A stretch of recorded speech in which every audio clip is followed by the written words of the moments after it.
Hi, I'm Jackie Trenier, your Will County Board member and candidate for mayor here in the village of Bolingbrook. And I'm here today with a fellow resident, Sue Harvey, to talk about part 2 of our water discovery mission that started up a couple of months ago. So without any further ado, Sue Harvey. Hi, again. This time I have the facts. I was able to find some stuff, and yes, I'm still very frustrated, but I have some pieces to the puzzle, and together we're hoping that we can maybe make some sense of it. I do know that on July 25th, 2002, Bolingbrook exchanged assets with Illinois American Water. They exchanged our pipeline system for the water treatment system. So that was the exchange, and it cost it was an even exchange, $35 million. There's that document. And from the Chicago Tribune article that I found from November 28, 2013, I found out that Bolingbrook also received $9 million in 2 payments, and an additional $550 for each new water customer that got added to the system.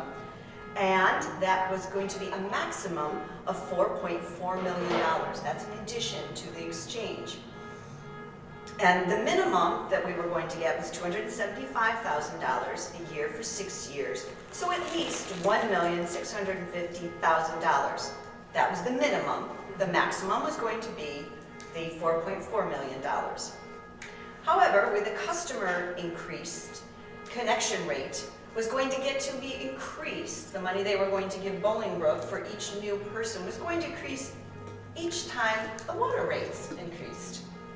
So that was going to increase the deal of money to Bolingbrook. So even though the water rates that we were paying for were going to go up, Bolingbrook was going to get more money for it. That does not seem fair to me. Also in this article, they mentioned that there was a White Knight Fund. And that was Bolingbrook was getting $3 per person, and that was supposed to be put into some fund to assist people who are having difficulty paying their water bills. Well, that's everybody these days. Well, I don't know. I never heard anybody getting that. I don't know that that money was ever announced to be available, that that was supposed to be available for people in hardship. That would be interesting to know. And according to this article, a quote was that the rate increase on water means that Bolingbrook made more money off the deal while residents' water bills increased. I did not like the finding of that. Then, in October 2011, the Food and Water Watch reported a survey done by Naperville in 2011 that the Bolingbrook water prices were 228% higher. That was when we switched over, gave our rights away, that they were 228% higher than the average price of 10 nearby publicly owned water systems. So if we had kept our water system, we would have not been paying these high fees for the same Lake Michigan water. So I found that, and that was also really a lot of good comparisons in that article. So the agency was formed and had its first meeting on June 11th, 2012. Again, it's called the Northern Will County Water Agency, and its intent is to try and get back the water pipeline system that we traded for $35 million. Okay, so it is comprised of 5 villages: Bolingbrook, Homer Glen, Lamont, Romeoville, and Woodridge. And each town pays a percentage of all of the lawyer and consulting and et cetera, fees based on how many customers use the Lake Michigan water in that pipeline. And they did just hire a PR firm. That happened at the meeting that I attended in March. Oh yeah, all of those cost us money. Yes. Bolingbrook pays 80% of the bills because it had, the original idea was it had 23,000 customers. Homer Glen pays 21% because it has 6,000 and customers using the water line. Lamont is less than 1% with 17 customers. Romeoville less than 1% with 6 customers, and Woodridge with 0.7% with 200 customers. So you can see 80% of the bills is basically us. There's a huge gap between Bolingbrook up here at 80% and even the next one, Homer Glen with 21%. So, meetings actually are quarterly, every 3 months, and they are at 11 a.m. at each village takes a turn, so it rotates through the villages. You do not know when they are, unless someone like me can find from a past agenda or something that tells you when the next meeting is. The mayors of each village are the representatives, and in the past it was Mayor Claire attended all of those, and also Lucas Rickelman, he was the Director of Public Services and Development. He had been on some of the meetings, and Jim Bone was our village attorney and was also the attorney for the agency until recently.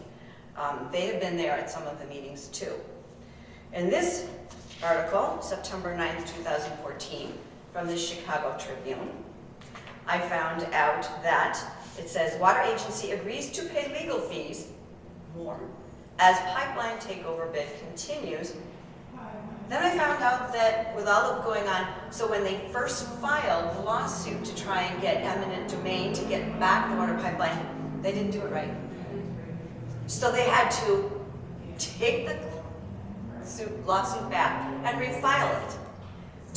They took it, basically they had it in the name of the agency, and they felt that that was not going to be effective and they would lose. So then they took it back and refiled it, listing each village as a plaintiff, at a cost of $105,000 in legal fees for not doing the lawsuit right the first time.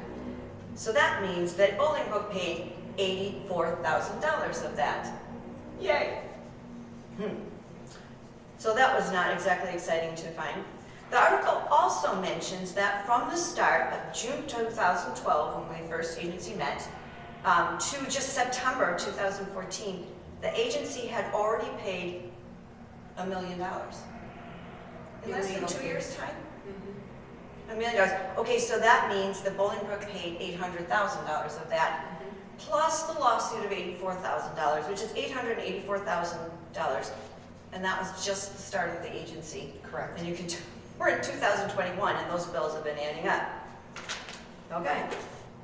Then I found out, and again, I was not real happy about this, so they messed up the lawsuit, then they didn't even keep their books straight.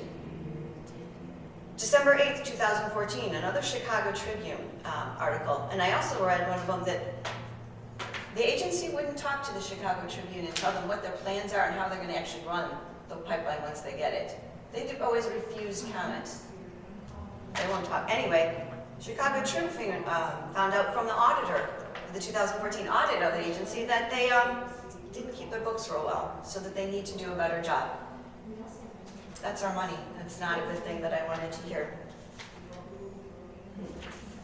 Okay, so I went through and I did find some agendas, and on the agendas they at least tell us the bills that we are paying. March 2020 through September 2020, they had to combine two of the meetings because of COVID. That's what my guess was, because normally they meet every 3 months. Quarter. Yeah, they paid $364,049. $364,049. So Bolingbrook paid our 80% was $291,000. $291,239. Then, from October to December, from the December agenda, we paid another $240,184. Bolingbrook's portion, 80%, $192,147. So I just added that up. From March to December of 2020, not even a full year, Bolingbrook paid $483,386. Another $500,000, basically. Yeah, not even a full year of fees. Your facts, meetings are not announced to the public. They're not on the websites. We don't know when they are unless you can do hours of research. Should we be spending time to find out about where our money's going? And this transparency, shouldn't we just know about it and be involved in it and know what's happening and what's going on? And how close are we to actually getting the pipeline? But I'm thinking millions of dollars so far. I mean, I'm only listing the stuff I found, and I'm thinking of all the gaps. And the information that's there is in the beginning when everyone was excited it happened, and then there's this gap and there's nothing, no information out there. Yeah. So now, Now, and every resident in our community has the right to safe, clean drinking water, regardless of your income, which you've pointed out that at least initially they recognized. And we really need to protect the most vulnerable in our society, especially here in Bolingbrook, but protect our village too from predatory private corporations like Illinois American Water that raise our rates and they put profits in front of people. This is not good.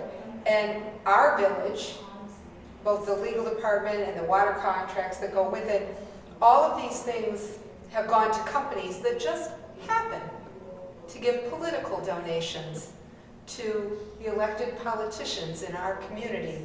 Our local Republicans all got political donations from this entire transaction. Didn't find that. Didn't find that. It is not in my 40 hours of research. Well, I can give you a new task. No, thank you. No, thank you. That should be given, that information should be given to us. They're supposed to disclose stuff like that, aren't they? Yes. It is disclosed. You have to go to elections.illinois.gov, but that's how we found it. And yeah, they got very large political donations from Illinois American Water for many years. And when the political donations dried up, all of a sudden there was an effort to buy back the water company that they had sold. I think there's a phrase called follow the money. Yeah, I think so, Sue. And thank you for part 2 of your investigation. There'll probably be another part, but at least for now, this is where our money is going, down a water hole. Oh, good one. Thank you for tuning in. Thank you.